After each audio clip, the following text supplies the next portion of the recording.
How many projects do you have going? I mean, like, on top of, training. Right. I feel like you got your hands in a lot of things. I always have my hands in a lot of things. So I feel like, there's always the things I need to do to support my family. So, of course, I work. I do some property management type things, which is great. I like it. Again, I can make my own schedule.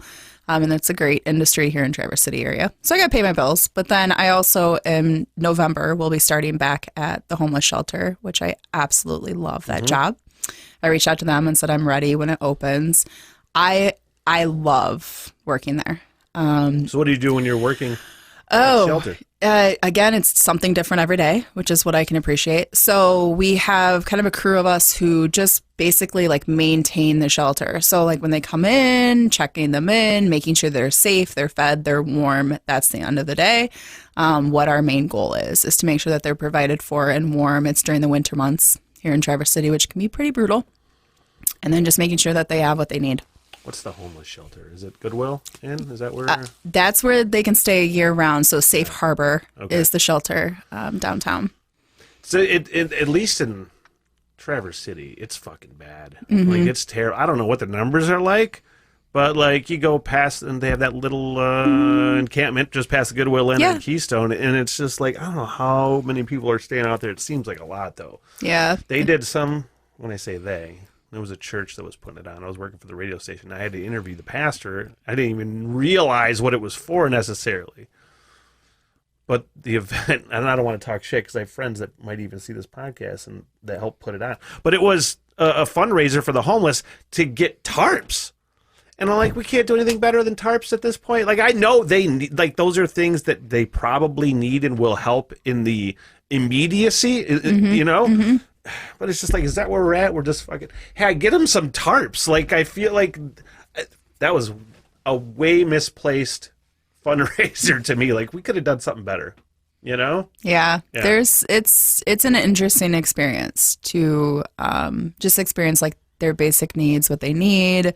Also, too, I think just a reminder, to me, it's very humbling. I'm such a compassionate person. Like, most people are like, oh, you're so hardcore. I was like, one thing you don't know about me is, like, super compassionate. Like, probably one of the most compassionate people ever. I cry every time I hit somebody. Until you punch me in the face, then it's on. Like, I am the most easygoing, compassionate person. But, like, that humbling experience to just be like, I need a pair of socks. Cool. Let's get you a pair of socks. And just that dignity that they have, like, it's just, it could be me.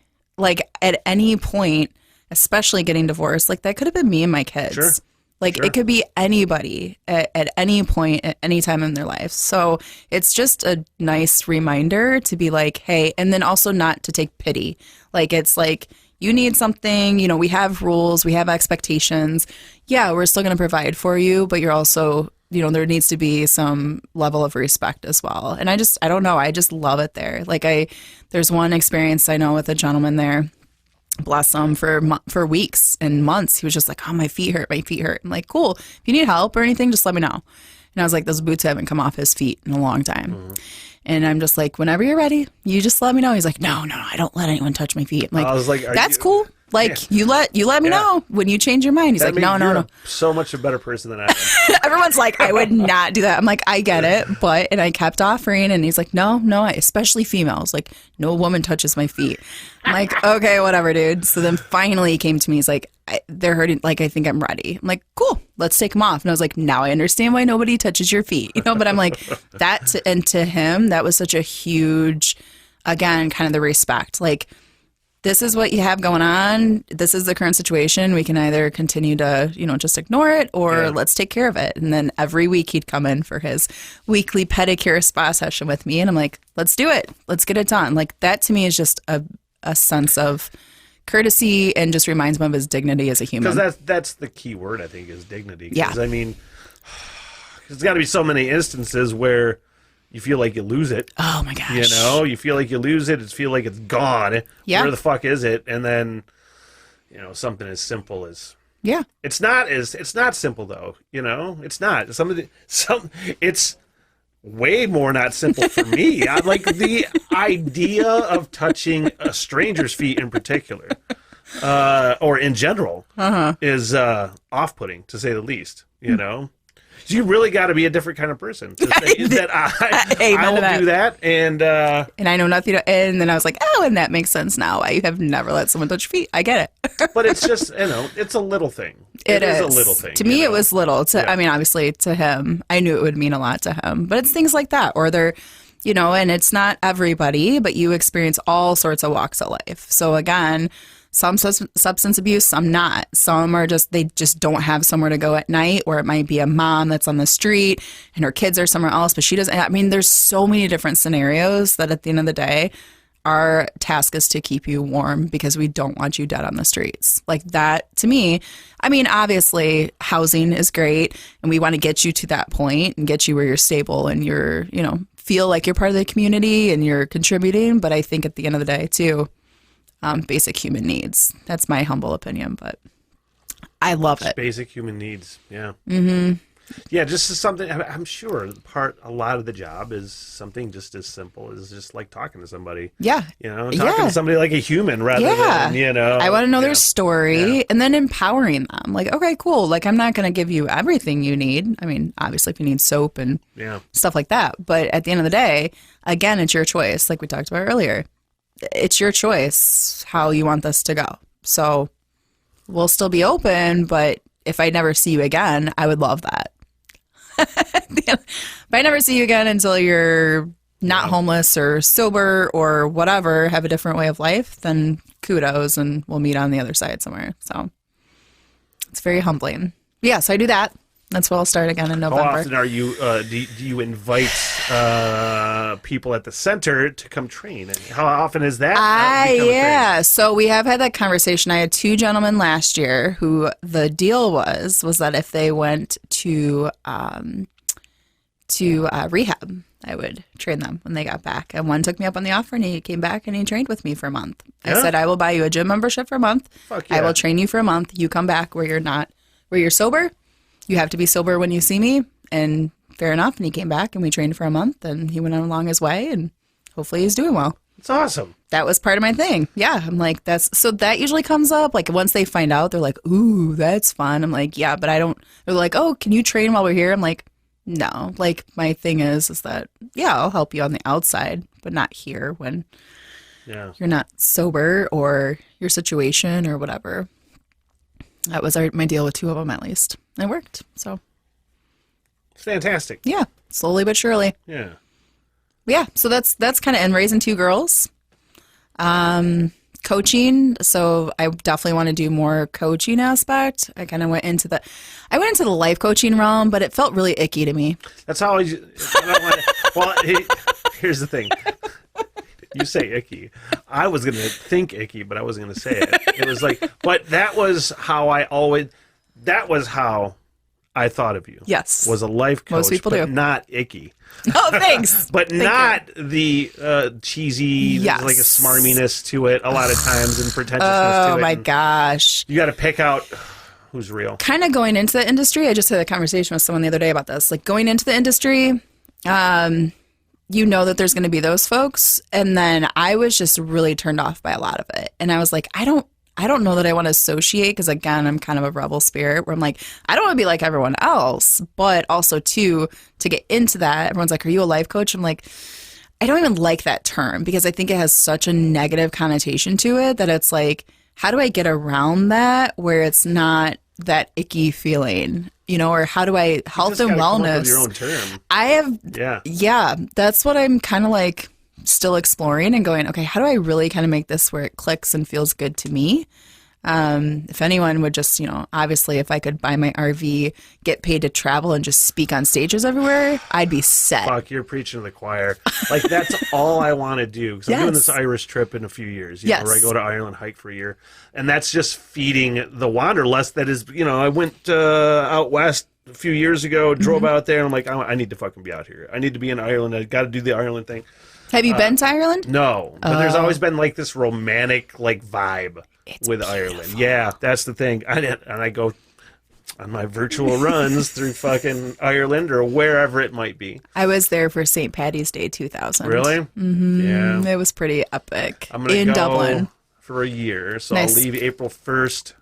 And I'll come back and I'll wrap up the trip officially St. Patty's Day Nice. in Dublin. So I'll Nice. start in Dublin, end in Dublin after Cool. walking around. Yeah. But honestly, beautiful country. I'm taking this and I'm considering just not staying over there necessarily, but I want to fucking see all the things Yes. I've read about and seen in movies and shit. for I want to do that stuff, you know? Yeah. It's so huge. That's a real palpable sort of thing. For sure. Yeah. Yeah. That's what, I mean, if I could get paid just to, go around and talk and inspire, like you always listen to motivational speakers, which I noticed every motivational speaker thing I listen to that's like really like kind of in your face are male. I'm like, so we have a lot of female motivational speakers, but a lot of them are more kind of on the, I don't know. I don't even want to say like more the spiritual, more religious side, and I'm just like, where are all the females going like, get your fucking head out of your ass. All the badass women. Right? Like, get up, like do something. Like I listen to all these motivational speaking, videos and stuff. And I'm like, just so many male voices.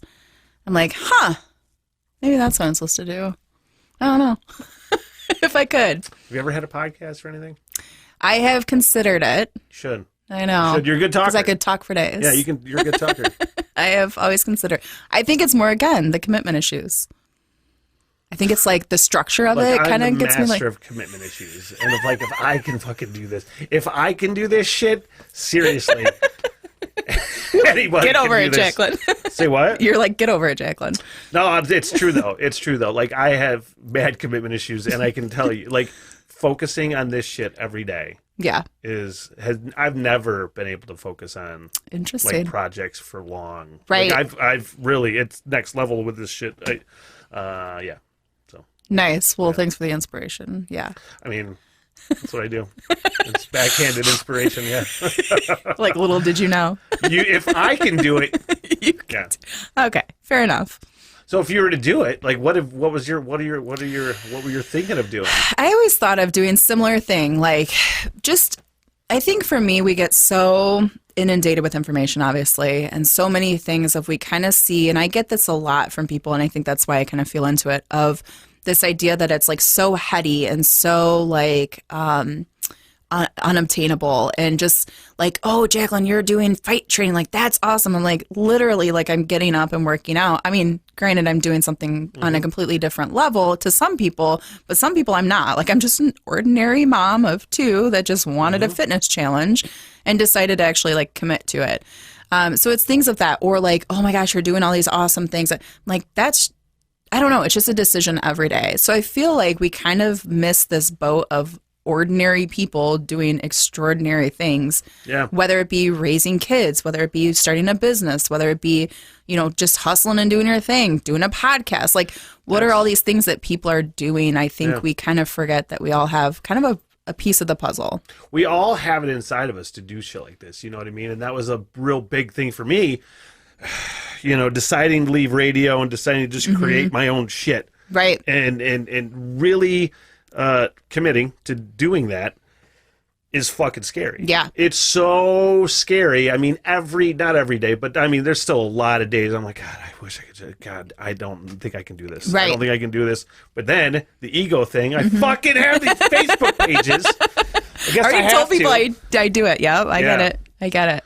But I mean, it's, I want to be a badass. I want to inspire people to do. You are a badass. Everyone's shit. a badass. Yeah, that's what I'm in saying. Their own way. I think that's what we forget too, that there's like this, I always say the cookie cutter mold. Like, what is the definition of this? Well, everyone's definition is going to be different. So for me, it is selling all my shit and living in an RV. Like some people are like, my ex-husband was like, absolutely not. Like we are not selling all our shit. And I'm like, because I like to travel and learn, but that's not for him. The mindset with so many people that something like that would be considered a failure. Yeah. I think so many people would consider it, what the fuck are you doing going to live in an RV?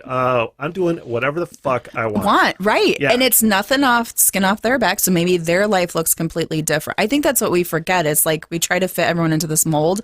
I think that's been my experience because of my upbringing in politics, and you kind of fit this mold and everything's good on the outside and then you're just dying on the inside, like, oh my God. Or like, okay, this is what you should do, this is how everything's lined up for you. It was very lined up for me until I moved to Michigan. My path was paved. Like it was very crystal clear what path I was taking. Very crystal clear. When you say that, like, were you, because you were a trustee, a local trustee, so were you going, was that going to happen more, do you think? Yeah, it would have. It would have progressed. I would have been basically the mini version of my mother. Really? I would have been. And everyone knew that. And that's what they were. I mean, I don't even want to say groomed. That's like such a horrible word to use. But like, that's where it was. There's no other word for it. It was paved for me. I mean, I ran the Chamber of Commerce 5 years after my mom did. She went into elected office. Oh, will you run for? And I was like, no, my kids are too young. Like, I just don't want to do that yet. I know how much it sucked to be a kid of a politician. At most of the time, I liked some of it, but most of it kind of sucked. So that whole thing there, okay, well, why don't you run for village trustee? No. Okay, fine, I'll do it. Then get elected. And then it was like, I mean, I could look back. Did you say, oh, fuck, I got elected? But then I loved really it, right? Yeah. But then I loved it because I like the public servant part of it. Like, I like to make a difference and impact, but I just don't like all the political bullshit. What the hell? Everything!